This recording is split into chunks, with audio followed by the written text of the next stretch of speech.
So, I mean, we talked about a lot of these teams in light, about week 2 and what we saw from them. Some of the bigger games, diving deeper, we mentioned Alabama as one of those that was kind of setting them back from that tier 1, and it was a sloppy performance against USF. It was pretty reminiscent of the game last year. They had 13 penalties, which is never good. A ton of those on the offensive line. Overall horrible offensive line performance, 3 fumbles. It was a bad game from Alabama, but if you just looked at the score after the game, you saw 42-16, and you might not have known it.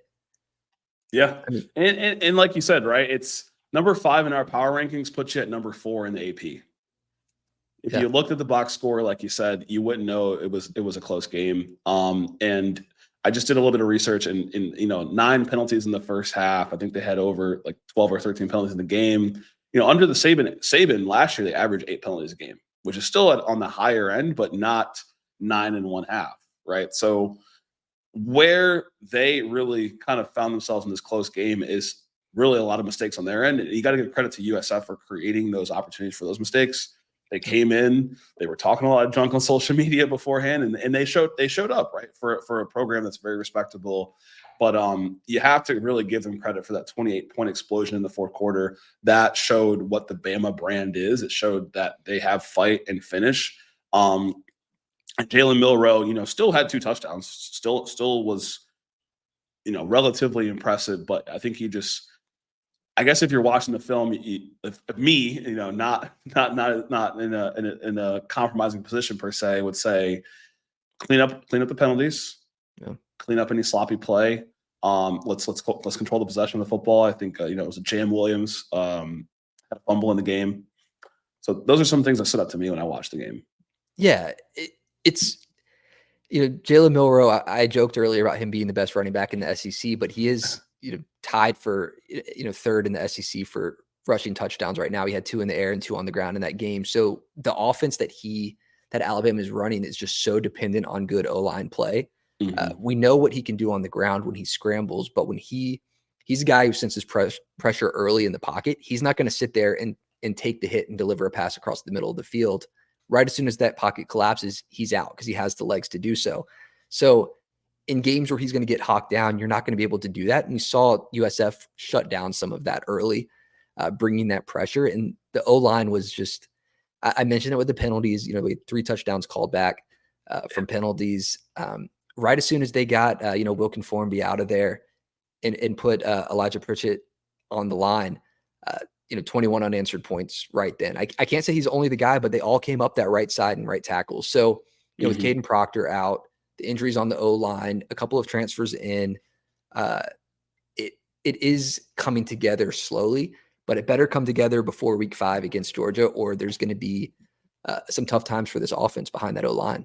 Yeah, and you needed to kind of come together here before week 3. And in Wisconsin, I want to say they're 1-1, and they haven't, or maybe they're 2-0, but they haven't looked tremendously impressive in some of these Mid-Atlantic Conference games they've been playing. But despite Caden Proctor being out, transfer tackle who was at Alabama, went to Iowa, came back.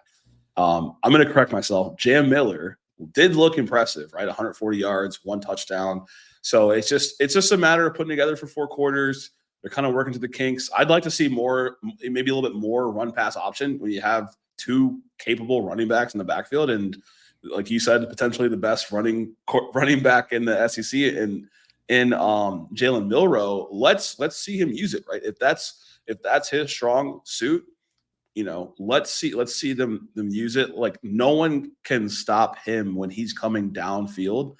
And that's what Jalen Milroe does for your team, is that even if you ever feel like you're out of a game, his running abilities to be able to create a play on his own is what separates him from some of these other quarterbacks like a Quinn Ewers or like a Carson Beck, who are somewhat mobile, but they're not running at the same clip that Jalen Milroe is. Yeah. You can tell that they started to develop the offense to build around that. But when other things aren't clicking, it's tough to get that going. We saw it. There's other games that we saw that in. Auburn, the pass game's not working. So if you go to the run too often, it's going to get shut. It gets shut down. It's hard to have a single pronged attack. So I think Alabama still needs to develop that intermediate passing. There were a lot of those deep balls that were you see Ryan Williams in single coverage. He's still the leading receiver in 2 weeks with Alabama. And it's just toss it up and hope he can do what he does. And it works occasionally, but against teams where you're going to need sustained drives, 6-3 and outs isn't going to cut it. You're going to have to be able to build sustained drives. With Wisconsin next week, it will be a tough one. It'll be a tough test, but it's a doable test to build upon that. They're not going for an FCS opponent. They're going to be able to test some of these things out against a non-conference opponent who's not bad. Linebacker Justin Jefferson out for the very questionable targeting penalty. Funny, he had 20 snaps before the penalty, and he had 10 tackles in those 20 snaps, which is pretty crazy, a high motor on a guy. But I'm looking forward to that game next week and hoping they can correct on some of this. And hopefully so, right? And I feel like we focus a lot in this segment about the offense. We're so used to what Bryce Young was able to provide a couple of years ago and what we saw from Jalen Milroe as the season got on. And if you remember, it took about 5-6 weeks for him to get to where he needed to get to, and that was a byproduct of a lot of different factors. But the defense is still stout. Like I don't think they've given up more than 21 points all season. USF, Bynum Brown is a good quarterback. That team is going to compete for the AAC championship. And if they win that championship, they are going to be in that conversation for the playoff, right? They could very well potentially find themselves back at Bryant-Denny as a 12 seed, depending on where Alabama finishes. So that's not to cape for the performance, but that's a really good out-of-conference group of 5 team to play. We'll see if they ever schedule them again, but that's a good one. So. I hope not. Never schedule them again. They do have Alex Golesh, the former OC at Tennessee. I know you like to call the Heupel disciple and all that, but they developed that passing offense that attacks the intermediates. They were able to bust out some big run plays. So Alabama has some good film to watch, some good things to develop upon. Better to have these tests now because there is that recency bias down the stretch. They lost to Texas last year, played USF sloppy, and then we're a couple bad snaps away from going to a national championship and playing against DeBoer. So it's not the end of the world. I know Alabama fans are expecting a lot, and they're expecting a coach who gets a little bit more fired up than that. But good things ahead. The game got put back together once the O-line was straightened out.